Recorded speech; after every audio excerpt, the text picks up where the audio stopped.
আসসালামু আলাইকুম সম্মানিত ভিউয়ার্স, আমাদের নকলা মাঝে সবচেয়ে একটি ভাইরাল এবং ঘোরার জন্য অত্যন্ত সুন্দর একটি জায়গা, যেটা আমরা নকলা বাইপাস বলে থাকি। চারিদিকে সবুজের সমাহার, একেবারে বলতে গেলেই যে চারিদিকে সবুজ কোলাহল। আসলে এখন মাত্র বেলা 12টা 12:30 বাজে। এখনই অনেক লোকের সমাগম আমরা দেখতে পারি অবশ্যই। যে এটা নকলার ভিতরে যে একটি অত্যন্ত মনোরম পরিবেশের যে একটি জায়গা, যেটা আসলে না বললেই নয়, বা না আসলে কোনো সময় বুঝতে পারবেন না, বা এটার বিষয় উপলব্ধি করতে পারবেন না।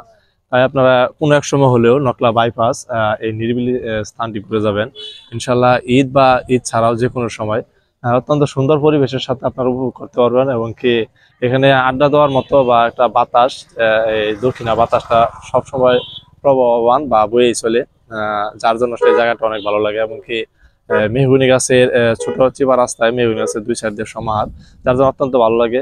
তা আপনারা সকলে চলেন, আমরা আপনাদেরকে সম্পূর্ণ ভিডিওটি দেখাই।